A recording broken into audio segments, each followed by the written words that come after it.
আজকে রাসায়নিক গণনা যে চ্যাপ্টারটা রয়েছে সেই চ্যাপ্টারটা সম্পর্কে আমরা যে গণনা অর্থাৎ যে ম্যাথামেটিক্যাল প্রবলেমসগুলো বা গাণিতিক সমস্যাগুলো সেগুলো আজকে আমরা সমাধান করব।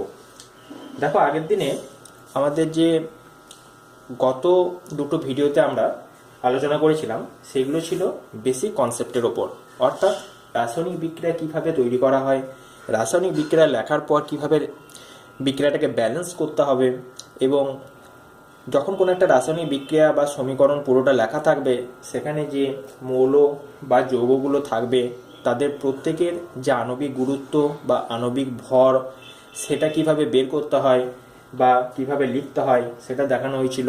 এবং সেখান থেকে বলা হয়েছিল যে মোল জিনিসটা কি এবং মোল সংখ্যা বের করার নিয়ম এবং গ্যাসীয় পদার্থের ক্ষেত্রে আয়তন বের করার কিছু সূত্র সেখানে বলা হয়েছিল। তো আজকে আমরা কি করব না, কতগুলো গাণিতিক সমস্যা সমাধান করব এবং পুরো ব্যাপারটা আমাদের কাছে আরও ক্লিয়ার হয়ে যাবে। তাহলে দেখো, আগের দিন যতটা হয়েছে তারপর থেকে যদি আজকে আমরা শুরু করি তাহলে এখানে যে গাণিতিক সমস্যাগুলো আছে সেই গাণিতিক সমস্যাগুলোকে আমরা সাধারণভাবে দুটো ভাগে ভাগ করে নিতে পারি। একটা ভাগ হচ্ছে প্রথম ভাগ ওজন ওজন সংক্রান্ত গাণিতিক সমস্যা, ওজন সংক্রান্ত গাণিতিক সমস্যা। আর দু নম্বর যেটা হচ্ছে সেটা হচ্ছে ওজন আয়তন সংক্রান্ত। দু নম্বর হচ্ছে ওজন আয়তন সংক্রান্ত সমস্যা। অর্থাৎ প্রথম ভাগের যে সমস্যাগুলো আমরা পড়ব সেখানে একটা বিক্রিয়া লেখা থাকবে, সেই বিক্রিয়াটা ব্যালেন্স আমাদের নিজেদেরকে করে নিতে হবে। সেই বিক্রিয়াটি ব্যালেন্স করার পর কোনো না কোনো বিক্রিয়ক পদার্থের ওজন দেওয়া থাকবে, বিক্রিয়াজাত পদার্থের ওজন বের করতে হবে। আবার উল্টোটাও হতে পারে, বিক্রিয়াজাত পদার্থের ওজন হয়তো দেওয়া থাকলো, বিক্রিয়ক পদার্থের ওজন বের করতে হতে পারে। যেমন আমি যদি একটা এক্সাম্পল লিখি, ধরো Zn প্লাস H2SO4 সমান ZnSO4 প্লাস H2। এই যে সমীকরণটা রয়েছে এটা দেখো অলরেডি ব্যালেন্সড করাই আছে। এখন যদি মনে করো জিঙ্কের ভর বা জিঙ্কের ওজন দেওয়া থাকে এবং সেখান থেকে ZnSO4 এর ওজন বের করতে হতে পারে, কিংবা মনে করো ZnSO4 বা হাইড্রোজেনের ওজন দেওয়া আছে, সেখান থেকে সেই ZnSO4টা তৈরি করতে বা সেই পরিমাণ হাইড্রোজেন তৈরি করতে কত গ্রাম জিঙ্কের প্রয়োজন হবে সেটা আমাদের বের করতে হতে পারে। অর্থাৎ ওজন বলতে বোঝাচ্ছে কোনো না কোনো একটা বিক্রিয়ক পদার্থের ওজন দিয়ে দেবে, অবশ্যই সেটা আণবিক গুরুত্ব দিতেও পারে এবং আণবিক গুরুত্ব থেকে সেটা বেশিও হতে পারে আবার কমও হতে পারে, এবং সেই ওজনের বিক্রিয়ক পদার্থটাকে দেখে সেখান থেকে কতটা বিক্রিয়াজাত পদার্থ উৎপন্ন হবে সেটা আমাদের বের করতে হবে। অর্থাৎ বাঁ দিকেও যেটা থাকবে সেটাও ওজন সংক্রান্ত, ডান দিকেরটাও ওজন সংক্রান্ত। সেই জন্য এই ধরনের সমস্যাগুলোকে আমরা বলবো ওজন সংক্রান্ত সমস্যা। এখন আমরা কতগুলো উদাহরণের সাহায্যে ব্যাপারটাকে আরো সহজ করার চেষ্টা করব। তাহলে প্রথম থেকে আমরা কতগুলো উদাহরণ প্র্যাকটিস করব এবং কতগুলো সমস্যার সমাধান আমরা করব, এবং এইগুলো করার পর তোমাদের টেক্সট বইয়ে যেগুলো দেওয়া থাকবে সেগুলো তোমরা একটু দেখবে অনেকটাই সহজ লাগবে। তাহলে প্রথম কোশ্চেন আমরা লিখছি, প্রত্যেকে খাতা পেন নিয়ে রেডি হও এবং খাতাতে কোশ্চেনটা লেখো। 1 নম্বর কোশ্চেন ধরো দেওয়া আছে যে 20 গ্রাম ক্যালসিয়াম কার্বনেটকে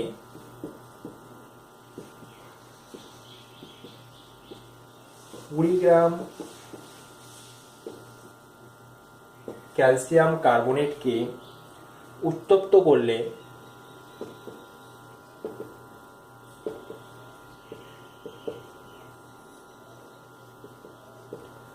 কত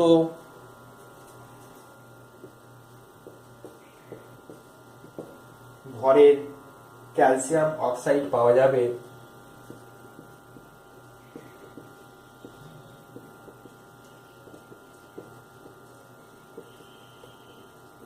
কত ভরের ক্যালসিয়াম অক্সাইড পাওয়া যাবে তা নির্ণয় করো। নির্ণয় করো। এটি আমাদের প্রশ্নতে দেওয়া আছে। অর্থাৎ কি না, ক্যালসিয়াম কার্বনেটকে আমরা উত্তপ্ত করব, সেখান থেকে কত ভরের বা কত ওজনের ক্যালসিয়াম অক্সাইড পাওয়া যাবে সেটা আমরা নির্ণয় করব। এখানে ব্র্যাকেটের মধ্যে কতগুলো ভর দিয়ে দেওয়া আছে। ক্যালসিয়ামের হচ্ছে 40, কার্বনের 12, অক্সিজেনের 16। পরীক্ষার সময়তে তোমাদের এই ভরগুলো দেওয়া থাকবে। বাই চান্স যদি কোনো কারণে নাও দেয়, দেখবে পারমাণবিক ভরের আগের ভিডিওতে, প্রথম যে ভিডিওটা, সেখানে দেখবে একটা চার্ট দেওয়া আছে। সেখানে আমরা 1 থেকে 20 পর্যন্ত প্রত্যেকটা মৌলের পারমাণবিক ভর আমরা লিখে দেখিয়েছি, সেটা একটু খেয়াল রাখবে। এবং 1 থেকে 20-র বাইরে যদি কিছু থাকে, জেনারেলি আয়রন এবং জিঙ্কটাই দেওয়া থাকে, খুব একটা বেশি থাকে না এর বাইরে, তো সেটার ভরটাও তোমরা একটু খেয়াল রেখে দেবে। তাহলেই দেখবে প্রত্যেকটা অঙ্কই তোমাদের কাছে সমাধান করতে খুব সুবিধা হবে। এইবার আমরা একটু রাসায়নিক বিক্রিয়াটা লেখার চেষ্টা করি। রাসায়নিক বিক্রিয়াটা কিন্তু তোমাদের নিজে দিকে লিখতে হবে, ওটা কিন্তু দিয়ে দেবে না, তাহলে আমরা অঙ্কটা ভালো করে পড়বো। দেখো এখানে ক্যালসিয়াম কার্বনেটকে উত্তপ্ত করা হচ্ছে, তাই তো? তাহলে ক্যালসিয়াম কার্বনেটের সংকেতটা আমরা একটু ভেবে নেব। ক্যালসিয়াম, ক্যালসিয়াম বলতে হচ্ছে CO, কার্বনেট, কার্বনেট মানে CO3। তাহলে ক্যালসিয়াম কার্বনেটের সংকেত হচ্ছে CaCO3। এটা কিভাবে এসেছে না, আমরা খুব ভালো করেই জানি, এটা থেকে অনেক নিচু ক্লাসে পড়েছো যে ক্যালসিয়ামের যোজ্যতা হচ্ছে 2, তার কারণ এটা 2 নম্বর শ্রেণীর মৌল। এইবার ক্যালসিয়ামের যোজ্যতা 2, এবারে এই যে কার্বনেট মূলকটা, এই কার্বনেট মূলকটারও যোজ্যতা হচ্ছে 2। তাহলে যোজ্যতার আমরা নিয়মটা জানি, ক্রস করতে হয়। তাহলে Ca2CO3 হোল 2, তাহলে দুটো দিয়ে দেখো 2 2 এলো, আমরা এটাকে বাদ দিয়ে লিখতে পারি সহজ ভাষায় CaCO3। অর্থাৎ ক্যালসিয়াম কার্বনেটের সংকেত হলো CaCO3।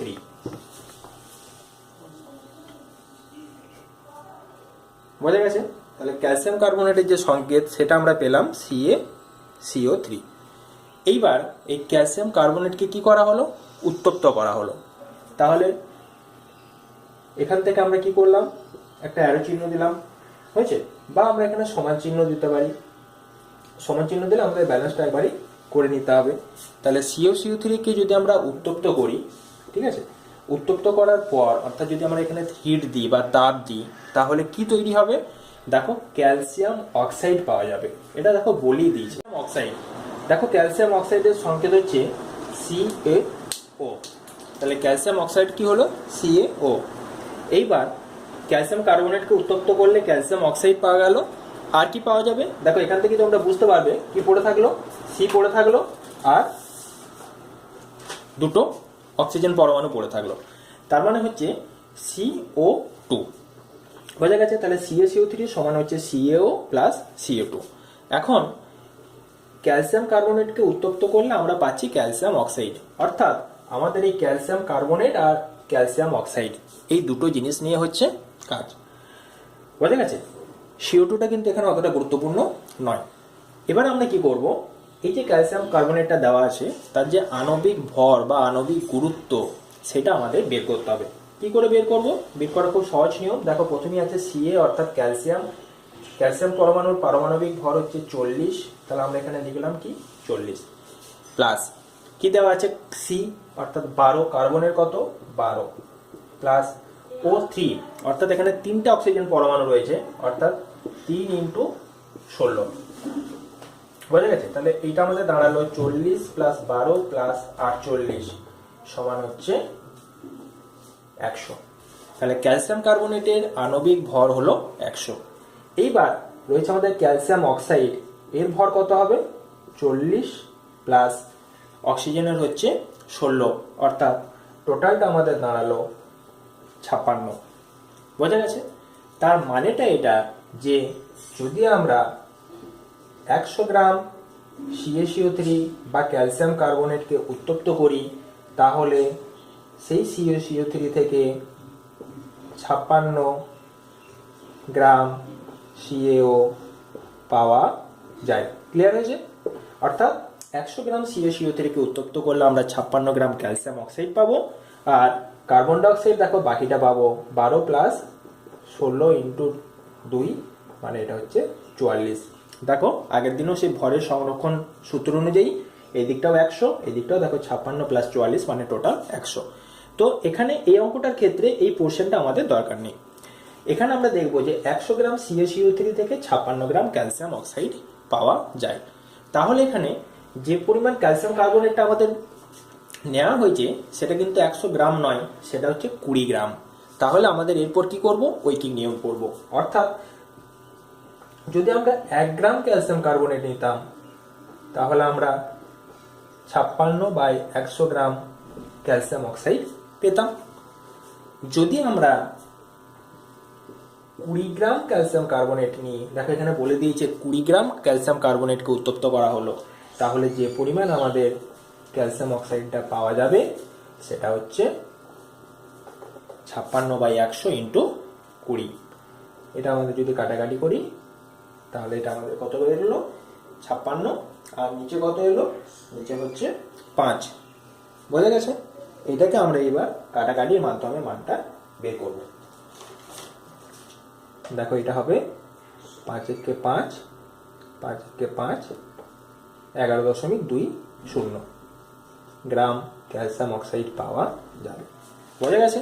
তাহলে এটা যে অ্যান্সারটা দাঁড়ালো সেটা হচ্ছে 11.2 গ্রাম। ক্লিয়ার হয়েছে? তাহলে যদি আমাদের 20 গ্রাম না বলে এখানে কোশ্চেনে দিত 40 গ্রাম ক্যালসিয়াম কার্বনেটকে উত্তপ্ত করলে কত পাওয়া যাবে, তাহলে 20 জায়গায় এখানে আমরা কত লিখতাম 40, এখানে মানটা ডবল বেরোতো। এরকম করে পরিমাণটা যাই বলুক না কেন আমরা তার মানটা বিক্রিয়াজাত পদার্থের কত ভর হবে বা ওজন হবে সেটা আমরা বের করতে পারবো। যদি ডাইরেক্ট কোশ্চেনটা তোমাদের এখানে 20 গ্রাম না দিয়ে যদি 100 গ্রাম দিত, তাহলে দেখো 100 গ্রাম থেকে পাওয়া যায় কত গ্রাম, 56 গ্রাম। তাহলে আমরা ডাইরেক্ট আনসার লিখে দিতে পারতাম যে এখানে 56 গ্রাম ক্যালসিয়াম অক্সাইড পাওয়া যাবে। বোঝা গেছে?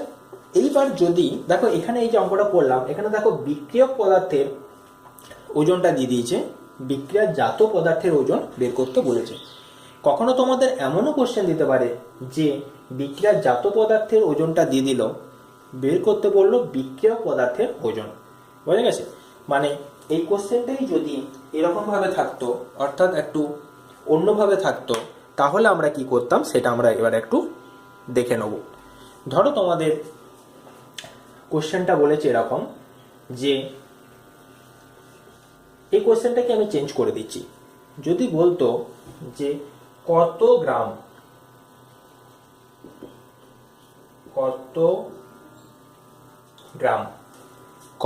গ্রাম ক্যালসিয়াম কার্বনেটকে উত্তপ্ত করলে, দেখো একই কোশ্চেন, শুধু এখানে 20 জায়গাটা চেঞ্জ করে লিখে দিলাম কত গ্রাম ক্যালসিয়াম কার্বনেটকে উত্তপ্ত করলে, এখানে যে কত ভরের লেখা ছিল সেটাকে আমরা মুছে দিলাম, কত ভরের এটা আমরা মুছে দিলাম। মুছে পরে আমি মনে করে এখানে লিখলাম 28 গ্রাম ক্যালসিয়াম অক্সাইড পাওয়া যাবে তা নির্ণয় করো। একই কোশ্চেন, সেম কোশ্চেন, কিন্তু আমরা চেঞ্জ করে দিলাম। অর্থাৎ কি করলাম না, কত গ্রাম ক্যালসিয়াম কার্বনেটকে উত্তপ্ত করলে, অর্থাৎ বিক্রিয়ক পদার্থের মানটা বা ওজনটা আমরা জানতে চেয়েছি, যেখানে বিক্রিয়াজাত পদার্থের ওজনটা আমাদের দিয়ে দেওয়া আছে। তাহলে এখানে এতটা অবধি আমাদের কাজটা একই রকম থাকবে, কিন্তু এইখানটা চেঞ্জ হয়ে যাবে, এখানে লেখাটা চেঞ্জ হয়ে যাবে। লেখাটা কি হবে এতক্ষণে নিশ্চয়ই তোমরা বুঝতে পেরেই গেছো। লেখাটা কিভাবে হবে না, লেখাটা হবে ঠিক উল্টো দিক থেকে আমাদের লিখতে হবে। অর্থাৎ আমরা লিখব 56 গ্রাম ক্যালসিয়াম অক্সাইড পাওয়া যায় 100 গ্রাম ক্যালসিয়াম কার্বনেট থেকে। তাহলে আমরা এখানে লিখবো এরকম যে 56 গ্রাম CaO মানে ক্যালসিয়াম অক্সাইড পাওয়া যায় 100 গ্রাম CaCO3 থেকে। 56 গ্রাম ক্যালসিয়াম অক্সাইড পাওয়া যায় 100 গ্রাম CaCO3 থেকে। তাহলে পরে এখানে কত পেতে হবে আমাদের, 28 গ্রাম ক্যালসিয়াম অক্সাইড পেতে হবে। তাহলে 1 গ্রাম CaCO পাওয়া যায় 100/56 গ্রাম CaCO3 থেকে, আর 28 গ্রাম CaO পাওয়া যায় বা CaO উৎপন্ন হয় 100 × 28/56 গ্রাম CaCO3 থেকে। তাহলে এটা যদি আমরা ক্যালকুলেট করি তাহলে হচ্ছে দেখো 50। অর্থাৎ 28 দুগুণে 56, 2 50-এ 100। তাহলে আমাদের অ্যান্সারটা বেরোলো 50 গ্রাম বা 50 গ্রাম। তাহলে একই প্রশ্ন আগেরটাতে দেওয়া ছিল বিক্রিয়ক পদার্থের পরিমাণ দিয়ে দিয়েছিল, সেই অনুযায়ী কতটা বিক্রিয়াজাত পদার্থ উৎপন্ন হবে সেটা বের করেছিলাম। এখানে আমরা দেখলাম উল্টোটা, অর্থাৎ কি না বিক্রিয়াজাত পদার্থের মানটা দিয়ে দিয়েছে 28 গ্রাম, সেইটা কত গ্রাম ক্যালসিয়াম কার্বনেট থেকে পাওয়া যাবে না তার মানটা বের করলাম 50 গ্রাম থেকে পাওয়া যাবে। এইভাবে তোমরা অঙ্কগুলো করতে পারবে। আচ্ছা, আমরা একটা অন্য ধরনের এবার একটা অঙ্ক দেখি। সব থেকে প্রথম যে নিয়মটা তোমরা চেষ্টা করবে বা ফলো করবে, অঙ্কটা ভালো করে পড়বে, পড়ার পরে তার সংকেতটা, ধরো এখানে ক্যালসিয়াম কার্বনেট দিয়েছে, তাহলে ক্যালসিয়াম কার্বনেটের যে সংকেত CaCO3 সেটা আগে মাথার মধ্যে আনবে। তারপর কি করবে না বিক্রিয়ক পদার্থগুলো কি কি দেওয়া আছে সেটা ভাববে, বিক্রিয়ক পদার্থগুলোর সংকেতগুলো লেখার চেষ্টা করবে। লেখার পর সমান চিহ্ন দিয়ে ডান দিকে বিক্রিয়াজাত পদার্থগুলো কি কি দেওয়া আছে সেটা লেখার চেষ্টা করবে, তার সংকেতগুলো। যখন পুরোটা লেখা হয়ে যাবে তখন ইকুয়েশনটাকে একটু ব্যালেন্স করে নেওয়ার চেষ্টা করবে। ব্যালেন্স করার পর তোমাদের ফার্স্ট কাজ হবে দেখে নিতে হবে কোশ্চেনটা কি ওজন সংক্রান্ত নাকি ওজন আয়তন সংক্রান্ত, কি ধরনের। তাহলে এখন আমরা ওজন পড়ছি, তাহলে এখানে তোমরা দেখেই বুঝতে পারবে ওজন বলতে এখানে দেখো গ্রাম চেয়েছে, এখানেও গ্রাম চেয়েছে। গ্রাম মানে তোমাদের কি বের করতে হবে, তোমাদের আণবিক গুরুত্বগুলোকে আগে বের করে নিতে হবে। তোমরা আণবিক গুরুত্বগুলো বের করে নিলে, আণবিক গুরুত্ব আবার সবগুলোরও বের করার দরকার নেই। দেখো এখানে ক্যালসিয়াম কার্বনেট আর ক্যালসিয়াম অক্সাইড নিয়ে কথা বলা আছে, কার্বন ডাইঅক্সাইডের ব্যাপারটা বলা নেই, তাই কার্বন ডাইঅক্সাইডের আণবিক গুরুত্বটা তোমাদের বের না করলেও চলবে। বের করার পর তোমাদের কোশ্চেনটা দেখতে হবে কি চেয়েছে। লাস্ট পার্টটা খুবই সহজ, জাস্ট ঐকিক নিয়ম করে অ্যান্সারটা বের করতে হবে। আচ্ছা, এরপরে আমরা একটু অন্য অঙ্ক করি, আরেকটা অঙ্ক করছি। বেশ, এটা মুছে দিই।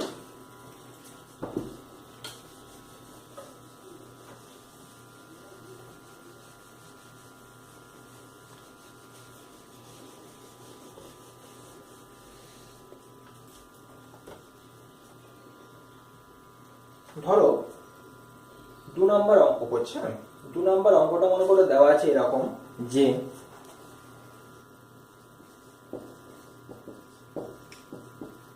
কত গ্রাম CO2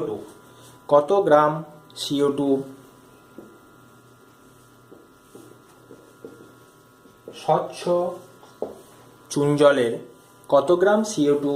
স্বচ্ছ চুন জলের মধ্যে চালনা করলে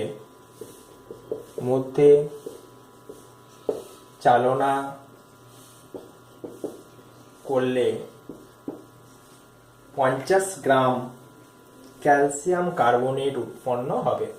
ক্যালসিয়াম কার্বনেট CaCO3 আমি এটা একবারই লিখে দিলাম, উৎপন্ন হবে। খুব সহজ একটি প্রশ্নটা দেখো নিজেরাই করতে পারবে। ভিডিওটি পজ করে প্রত্যেকে নিজেরা করার চেষ্টা করো। হয়েছে? আচ্ছা, পজ করার পর আমি ভিডিওটা করে দিচ্ছি, দেখো আনসারটা করে দিচ্ছি, তোমরা এবার দেখো কোশ্চেনটা আছে কত গ্রাম কার্বন ডাইঅক্সাইড বা CO2 স্বচ্ছ চুন জলের মধ্যে চালনা করলে। তাহলে বিক্রিয়ক কোনগুলো, 1 নাম্বার স্বচ্ছ চুন জল, 2 নাম্বার হচ্ছে কার্বন ডাইঅক্সাইড, এটা নিশ্চয়ই বুঝে গেছে। আর বিক্রিয়াজাত পদার্থ কোনটা হবে, বিক্রিয়াজাত পদার্থ হচ্ছে ক্যালসিয়াম কার্বনেট। এতটা অবধি নিশ্চয়ই তোমাদের ক্লিয়ার হয়ে গেছে। এইবার স্বচ্ছ চুন জল, এই স্বচ্ছ চুন জলের যে সংকেত বা সেটা কি সেটা আমাদের খেয়াল রাখতে হবে। স্বচ্ছ চুন জল হচ্ছে ক্যালসিয়াম হাইড্রক্সাইড CaOH2, বোঝা গেছে। এটার নাম স্বচ্ছ চুন জল, এটার আরেকটা নাম আছে, এটাকে বলা হয় কলি চুন, বা বলা হয় স্বচ্ছ চুন জল, বা বলা হয় ক্যালসিয়াম হাইড্রক্সাইড।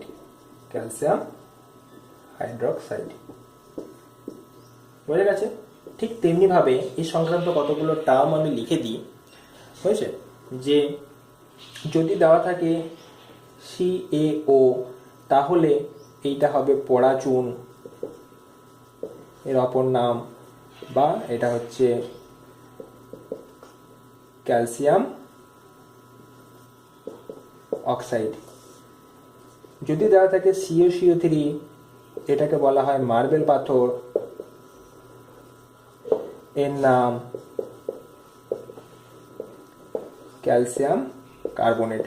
তাই কোশ্চেনে স্বচ্ছ চুন জল দেখ বা কলি চুন দেখ আমরা ক্যালসিয়াম হাইড্রোক্সাইড লিখব CaOH2। যদি কখনো বলে যে মার্বেল পাথরের সাথে বিক্রিয়া ঘটানো হলো, মার্বেল পাথর বলতে আমরা বুঝে যাব ক্যালসিয়াম কার্বনেট বোঝাতে চেয়েছে। যদি বলে যে শুধু চুন বা পড়া চুন বা ক্যালসিয়াম অক্সাইড বলে দেয়, তাহলে আমরা বুঝতে পারবো CaO এর কথা বলা হয়েছে। তো এখানে যার কথা বলা হয়েছে স্বচ্ছ চুন জল অর্থাৎ CaOH2। এই যে CaOH2 এর সাথে আমরা বিক্রিয়া ঘটাবো কার্বন ডাইঅক্সাইডের। তাহলে বিক্রিয়া ঘটালাম কার্বন ডাইঅক্সাইডের CO2। দেখো এখানে বলে দিয়েছে কি উৎপন্ন হবে, ক্যালসিয়াম কার্বনেট CaCO3। আর কি পড়ে রইল, দেখো জলটা পড়ে আছে, এখান থেকে H2O বেরিয়ে যাবে। এইবার কোশ্চেনটার দিকে আমরা খেয়াল রাখবো, কত গ্রাম CO2 স্বচ্ছ চুন জলের মধ্যে দিয়ে চালনা করলে 50 গ্রাম CaCO3 উৎপন্ন হবে। তাহলে কোশ্চেনে চেয়েছে কত গ্রাম CO2, তার মানে আমরা CO2 এর উপরে মাথায় দাগ দিলাম। আর কি উৎপন্ন হবে, 50 গ্রাম CaCO3 উৎপন্ন হবে, তার মানে CaCO3 এর উপরে দাগ দিলাম। এখানে এই ক্যালসিয়াম হাইড্রোক্সাইড বা H2O এদের কিন্তু কোনো গুরুত্ব নেই, বোঝা গেছে? আচ্ছা, এইবার এখানে আমরা কি করব না, এদের আণবিক গুরুত্ব বা আণবিক ভরগুলো লেখার চেষ্টা করব। দেখো এই যে ভরটা, কার্বনের কত 12 প্লাস অক্সিজেনের কত 16 দুগুণে 32, তার মানে বেরোলো কত, এটা 44। এটা কত বেরোবে, দেখো আগের অঙ্কটা তো আমরা করলাম যে ক্যালসিয়ামের জন্য 40, কার্বনের 12 আর অক্সিজেনের 3, 16, 48, টোটাল হচ্ছে 100 হয়েছে। এইবার কত গ্রাম CO2 চালনা করতে হবে কি তৈরি করতে গেলে, 50 গ্রাম CO2 উৎপন্ন করতে গেলে। দেখো 100 গ্রাম CaCO3 উৎপন্ন হয় 44 গ্রাম CO2 থেকে। এটা আমাদের এই বিক্রিয়ার সমীকরণ থেকে পরিষ্কার, বোঝা গেছে? আচ্ছা, তাহলে 1 গ্রাম CaCO3 উৎপন্ন হবে 44/100 গ্রাম CO2 থেকে, আর 50 গ্রাম CaCO3 উৎপন্ন হবে 44 × 50/100 গ্রাম CO2 থেকে। অ্যান্সারটা কি হবে, 22 গ্রাম, বোঝা গেছে? তাহলে আমাদের যেটা অ্যান্সার দাঁড়ালো সেটা হচ্ছে 22 গ্রাম। মানেটা হচ্ছে 50 গ্রাম ক্যালসিয়াম কার্বনেট 22 গ্রাম কার্বন ডাইঅক্সাইড থেকে পাওয়া যাবে। ক্লিয়ার হয়েছে? দেখো এই অঙ্কটাও আগের টাইপের মতনই, খুব সহজ একটি প্রশ্ন। তাহলে আমাদের এখানে যেটা খেয়াল রাখতে হবে মেন হচ্ছে এই যে সমীকরণটা লেখা, এটা হচ্ছে আসল কাজ, আর কিন্তু কোনো ব্যাপার নেই। এই যে ব্র্যাকেটের মধ্যে তোমাদের এখানে দিয়ে দেবে কার্বনের ভর, যে পারমাণবিক ভর 12, অক্সিজেনের 16, ক্যালসিয়ামের 40, এগুলো দেওয়াই থাকবে। আর না যা থাকলেও তোমাদের 2-4 দিন প্র্যাকটিস করার পর এমনি মুখস্থ হয়ে যাবে। আচ্ছা, এবং এইটা লেখার পর তোমাদের ব্যালেন্সটা করে নিতে হবে। ব্যালেন্সটা দেখো আগে থেকে এটা করা আছে বলে আমি আর ব্যালেন্সের কথাটা বললাম না। এরপর আমরা একটু অন্য ধরনের অঙ্ক করি। 3 নম্বর অঙ্ক, তোমাদের বই দেখবে এই টাইপের অঙ্কগুলো বেশি দেওয়া আছে, বই থেকে তোমরা সহজেই অঙ্কগুলো করতে পারবে। অঙ্কগুলো মোটেও কঠিন নয় যদি রাসায়নিক বিক্রিয়াটা তোমাদের কাছে ক্লিয়ার থাকে এবং সমীকরণটা যদি তোমরা ঠিকঠাক করে লিখতে পারো। তো এটা মুছে দিই।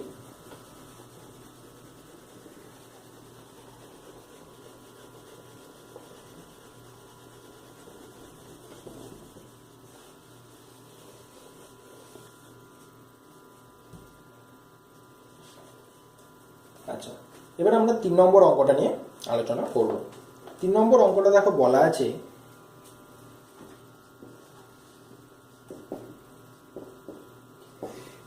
উত্তপ্ত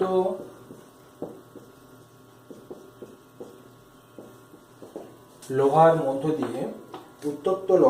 দিয়ে স্টিম চালনা করলে, উত্তপ্ত লোহার মধ্য দিয়ে স্টিম চালনা করলে ফেরোসোফেরিক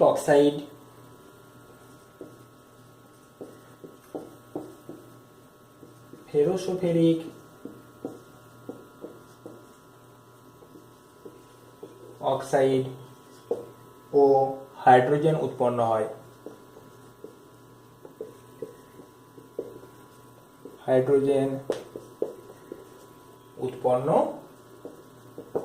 হয়।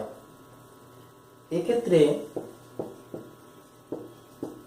8 হাইড্রোজেন উৎপন্ন করতে কত গ্রাম লোহা প্রয়োজন হবে? খুব সহজ প্রশ্ন। দেখো তোমরা এটা নিজেরাই করতে পারবে। ভিডিওটা একবার পজ করে নিজেরা করার চেষ্টা করো। দেখো এখানে একটু অন্য রকমের কনসেপ্ট দেওয়া হয়েছে, সেটা হচ্ছে মোল। এই মোলের কনসেপ্টটা তোমরা আগের দিনই পড়েছো। আগের দিনে দেখবে মোলের কনসেপ্টটা বোঝানো হয়েছে। এখন কোশ্চেনটা আমরা ভালো করে পড়ি। দেখো এবার হয়েছে, নিজেরা চেষ্টা করেছো। এবার দেখো, উত্তপ্ত লোহার মধ্য দিয়ে স্টিম চালনা করলে, উত্তপ্ত লোহা, লোহা বলতে আমরা বুঝি Fe, হয়েছে আয়রন, এর মধ্য দিয়ে আমরা কি চালনা করব? স্টিম। স্টিম মানে কি? জলীয় বাষ্প, আর কিছুই নয়, H2O, Fe প্লাস H2O। তাহলে আমাদের বিক্রিয়ক পদার্থের কাজ শেষ। কি কি বিক্রিয়ক পদার্থ? লোহা এবং স্টিম। কি উৎপন্ন হবে? ফেরোসোফেরিক অক্সাইড। এই ফেরোসোফেরিক অক্সাইডের সংকেতটা একটু খেয়াল রাখবে, Fe3O4। বোঝা গেছে? আর কি তৈরি হবে? হাইড্রোজেন, তার মানে হচ্ছে প্লাস H2। আর কিছু ব্যাপার নেই, কমপ্লিট। এবার আমরা কোশ্চেনটাতে ফিরে আসবো। তাহলে 8 মোল হাইড্রোজেন উৎপন্ন করতে কত গ্রাম লোহা প্রয়োজন হবে? তাহলে আমরা কি তৈরি করব? হাইড্রোজেন। আর কি প্রয়োজন হবে? লোহা। তাহলে আমাদের H2O বা ফেরোসোফেরিক অক্সাইড Fe3O4 এদের কোনো কাজ নেই। কিন্তু এই বিক্রিয়াটি লেখার পর আগে আমাদের ব্যালেন্সটা করে নিতে হবে।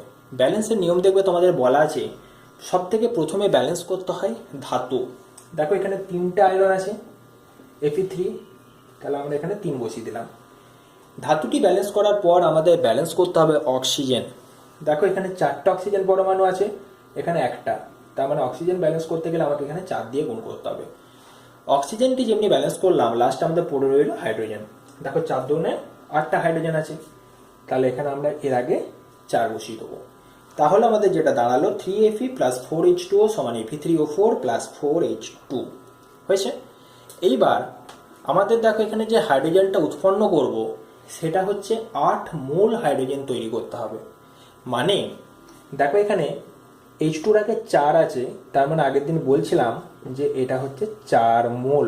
তাহলে হাইড্রোজেনটা দেওয়া আছে 4 মোল, আমাদের তৈরি করতে হবে কত? 8 মোল। বোঝা গেছে? এই 4 মোল হাইড্রোজেন তৈরি হয় 3 মোল আয়রন থেকে। কিন্তু এখানে আমাদের কত গ্রাম লোহা আছে সেটা বের করতে হবে। কত গ্রাম লোহা থেকে আমরা মানটা বের করব সেটা আমাদের বলতে চেয়েছে। হয়েছে? তাহলে এই যে Feটা দেওয়া রয়েছে, এই Fe এর যে ভর সেটা আমরা বের করব।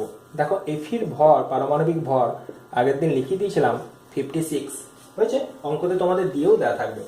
তার মানে 3 × 56 মানে হচ্ছে তোমার 168 গ্রাম। হয়েছে? বা এখানে গ্রামটা তোমরা লিখতেও পারো, নাও লিখতে পারো, কোনো ব্যাপার নেই, একই ব্যাপার। এইবার 4 মোল হাইড্রোজেন তৈরি হয় 168 গ্রাম আয়রন থেকে। 8 মোল হাইড্রোজেন তৈরি হবে কত গ্রাম আয়রন থেকে? এই হচ্ছে প্রশ্ন। তাহলে এটা উইকিং নিয়মে আমরা আবার লিখে নিই যে 4 মোল H2 উৎপন্ন হয় 168 গ্রাম লোহা থেকে। তাহলে একবারই আমি করে দিচ্ছি, 1 মোল তৈরি হবে 168/4, তাহলে 8 মোল H2 উৎপন্ন হয় 168/4 × 8 গ্রাম Fe থেকে। তাহলে এটা যদি আমরা কাটাকাটি করি, তাহলে আমাদের যে মানটা দাঁড়াবে সেটা হচ্ছে 336 গ্রাম আয়রন থেকে। খুব সহজ অঙ্ক। দুটো জায়গা আমাদের খেয়াল রাখলাম যে প্রথমত হচ্ছে কি কি বিক্রিয়ক দেওয়া আছে সেটা ভালো করে লিখলাম, তাদের সংকেতগুলো কি উৎপন্ন হবে তার সংকেত লিখলাম। এবার আমরা কি করলাম? ব্যালেন্স করে নিলাম। ব্যালেন্স করার পরে আমরা কোশ্চেনটার দিকে নজর রাখলাম। এখানে কিন্তু বলে দেয়নি, গ্রামে দেয়নি, কিন্তু এটা তখন মোলে দিয়েছে, কোনো ব্যাপার নেই। 4H2 আছে মানে 4 মোল, যদি 6H2 থাকতো 6 মোল, 1H2 থাকলে 1 মোল, তাহলে 4 মোল হাইড্রোজেন উৎপন্ন হয় 168 গ্রাম আয়রন থেকে বা লোহা থেকে। তাহলে 8 মোল হাইড্রোজেন তৈরি হবে কত গ্রাম লোহা থেকে? আমরা অ্যান্সার পেয়ে গেলাম 336 গ্রাম। বোঝা গেছে? আচ্ছা, এবার আমরা পরবর্তী অঙ্ক করছি, 4 নম্বর অঙ্ক। এটা মুছে নাও।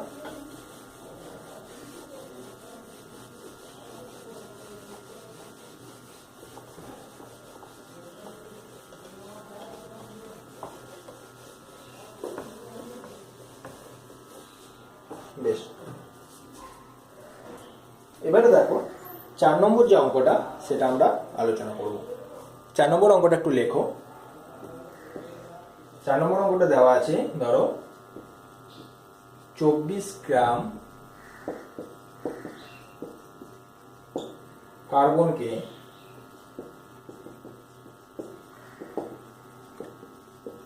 অতিরিক্ত অক্সিজেনে পড়ালে যে পরিমাণ CO2 উৎপন্ন হয় সেই পরিমাণ CO2 উৎপাদনের জন্য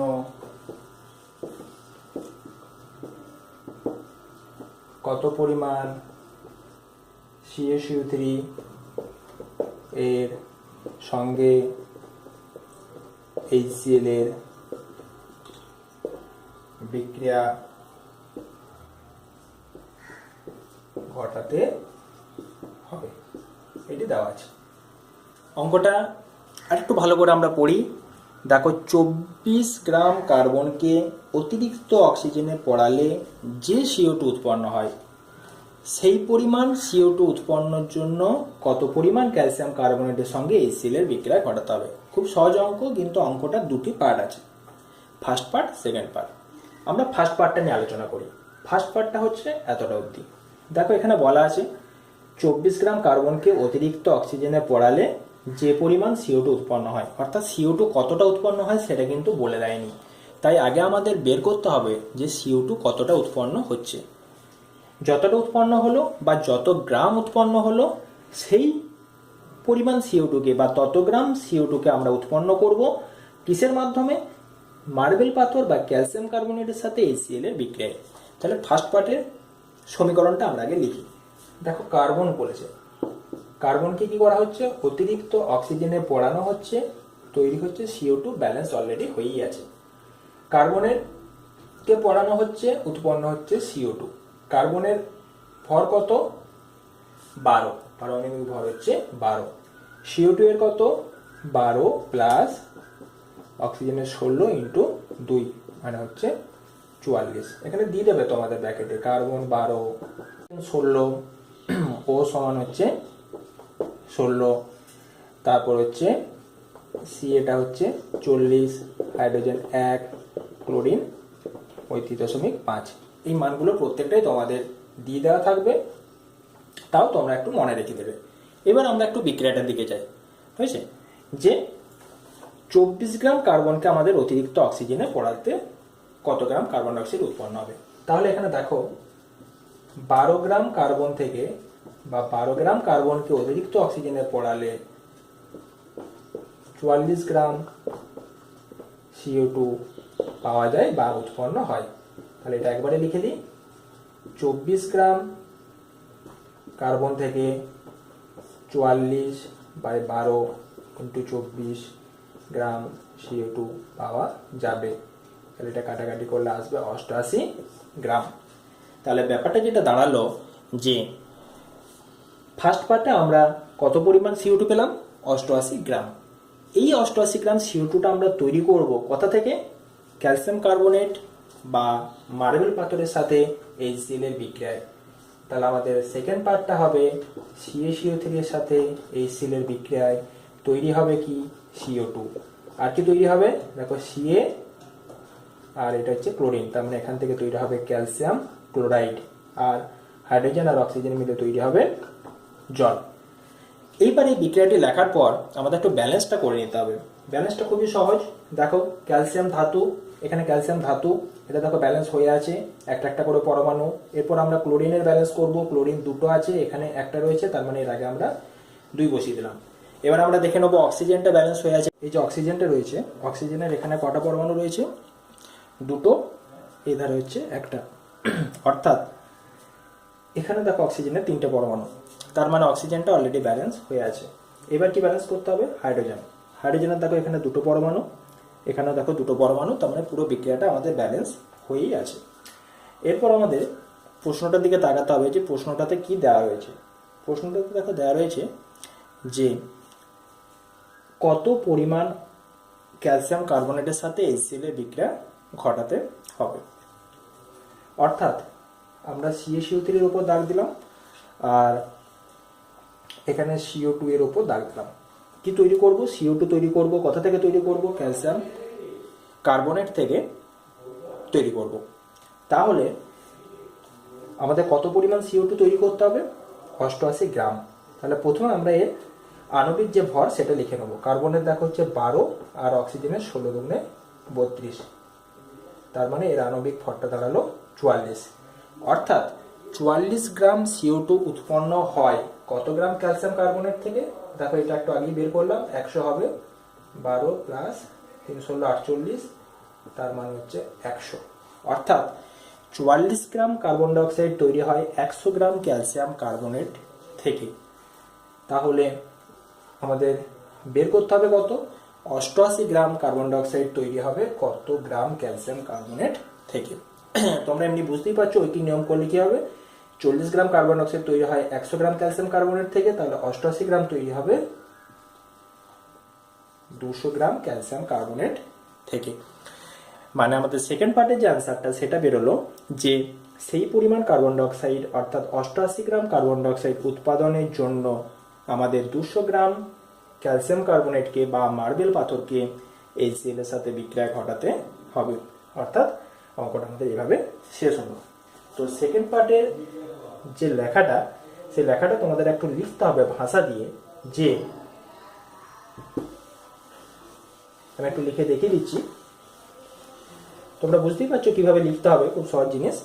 যে 44 গ্রাম CO2 পাওয়া যায় বা উৎপন্ন হয় 100 গ্রাম CaCO3 থেকে। তাহলে 88 গ্রাম CO2 পাওয়া যাবে 100/44 ইন্টু 88 গ্রাম ক্যালসিয়াম কার্বনেট থেকে, তার মানে 200 গ্রাম ক্যালসিয়াম কার্বনেট থেকে।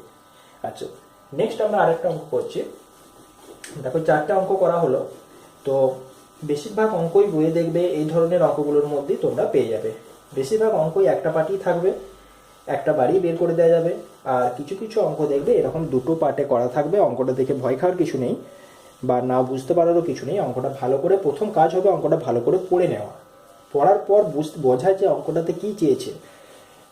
দু ধরনের তো ব্যাপার, একটা হচ্ছে বিক্রিয়ক পদার্থ আর একটা হচ্ছে বিক্রিয়াজাত পদার্থ। এখন যদি বিক্রিয়ক পদার্থের ওজন দিয়ে দেয় তাহলে বিক্রিয়াজাতর বের করতে বলবে বা উল্টোটা, এর বাইরে তো কিছু নেই। আচ্ছা, নেক্সট অঙ্ক হচ্ছে, হেডিং করো 5 নম্বর কোশ্চেন।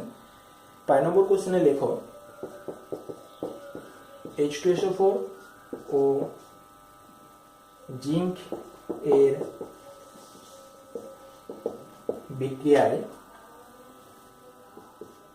10 গ্রাম H2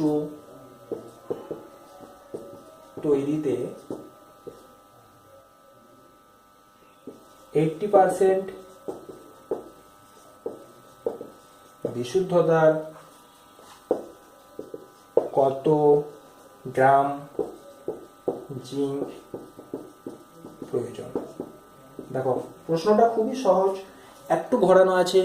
সেই জায়গাটা কি দেখো, এতক্ষণ ধরে যে অঙ্কগুলো আমরা আলোচনা করলাম সেখানে কোথাও এই ধরনের বিশুদ্ধতার কথা লেখা ছিল না। অর্থাৎ সেক্ষেত্রে আমরা প্রত্যেকটাই 100% পিওর বা 100% বিশুদ্ধ এটা আমরা ধরেই নিয়েছিলাম।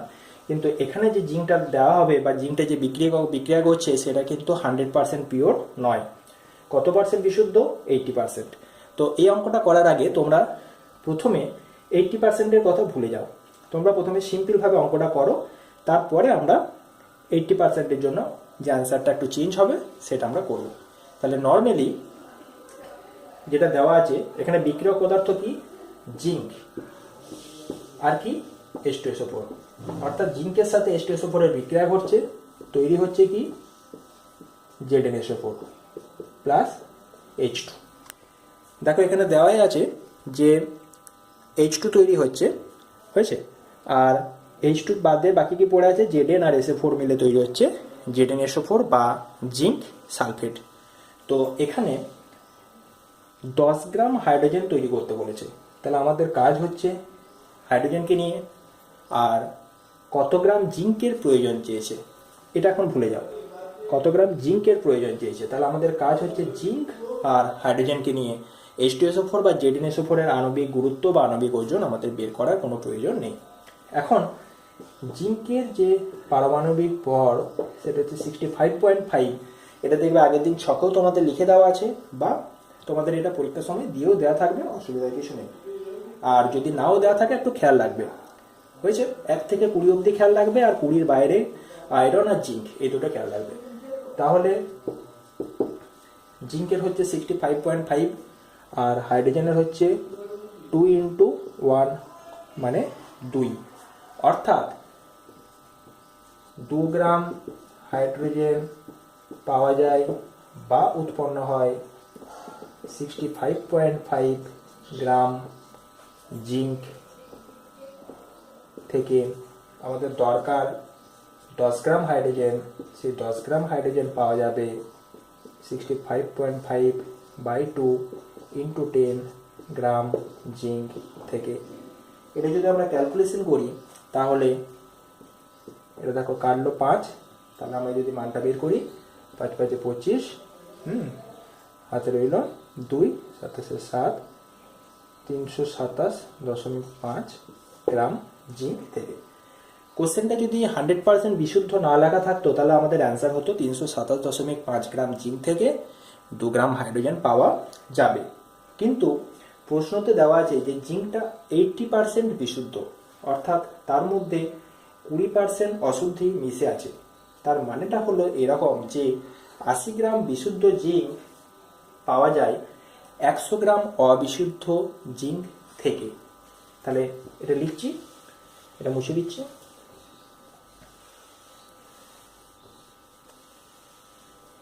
দেখো জিঙ্কটার বিশুদ্ধতা 80%, তার মানে যদি আমরা 100 গ্রাম জিঙ্ক নিই, টোটাল জিঙ্ক যদি 100 গ্রাম নিই তাহলে তার 80% বিশুদ্ধ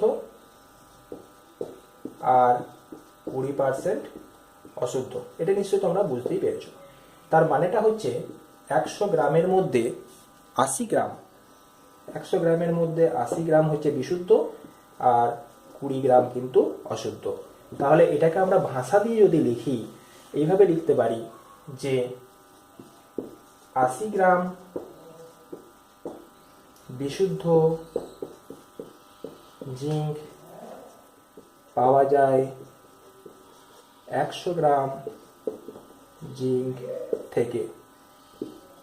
1 গ্রাম বিশুদ্ধ জিঙ্ক পাওয়া যায় 100/80 গ্রাম জিঙ্ক থেকে। আমাদের টোটাল দেখো বিশুদ্ধ জিঙ্কের প্রয়োজন যেটা, অর্থাৎ যে বিশুদ্ধ জিঙ্কটা আমাদের লাগবে 10 গ্রাম হাইড্রোজেন তৈরি করতে, সেটা হচ্ছে 327.5 গ্রাম, অর্থাৎ 327.5 গ্রাম বিশুদ্ধ জিঙ্ক পাওয়া যাবে 100 × 327.5/80 গ্রাম জিঙ্ক থেকে। 4 এটা কাটাকাটি করলে বেরোয় 5, হয়েছে।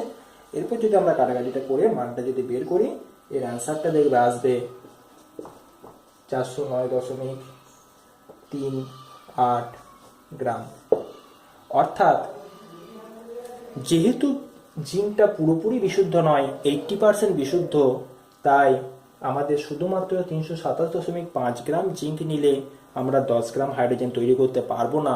আমাদের জিঙ্কের পরিমাণটা আর একটু বেশি নিতে হবে। কতটা পরিমাণ নিতে হবে না 409.38 গ্রাম। এখন জিঙ্কটা যদি 100%ই বিশুদ্ধ হতো তাহলে কোনো ব্যাপার ছিল না, 100 গ্রাম বিশুদ্ধ জিঙ্ক পাওয়া যেত 100 গ্রাম থেকেই, তাহলে 327.5 গ্রাম বিশুদ্ধ জিঙ্ক পাওয়া যেত 327 গ্রাম জিঙ্ক থেকেই। তাহলে আমাদের আর শেষের ক্যালকুলেশনটা করতে হতো না। এখন জিঙ্কের বিশুদ্ধতা যদি এটা কমে 50% হয়ে যেত, তার মানেটা এরকম দাঁড়ায় যে 100 গ্রাম টোটাল জিঙ্ক নিলে বিশুদ্ধ জিঙ্ক পাওয়া যায় 50 গ্রাম। তাহলে আমাদের তখন ইকুয়েশনটা দাঁড়াতো এরকম যে 50 গ্রাম বিশুদ্ধ জিঙ্ক পাওয়া যায় 100 গ্রাম থেকে, 1 গ্রাম পাওয়া যায় কত থেকে, আর 327 পাওয়া যায় কত থেকে। তখন আমাদের যে টোটাল জিঙ্কটা নিতে হতো তা সেটা হতো এর ডবল, অর্থাৎ 655 গ্রাম টোটাল জিঙ্ক নিতে হতো, কারণ সেই জিঙ্কটা হতো 50% বিশুদ্ধ। যেহেতু এখানে 80% বিশুদ্ধ দিয়েছে, তাই আমাদের অ্যান্সার আসবে 409.38 গ্রাম। এইভাবে তোমরা প্রত্যেকটা অঙ্কই করতে পারবে।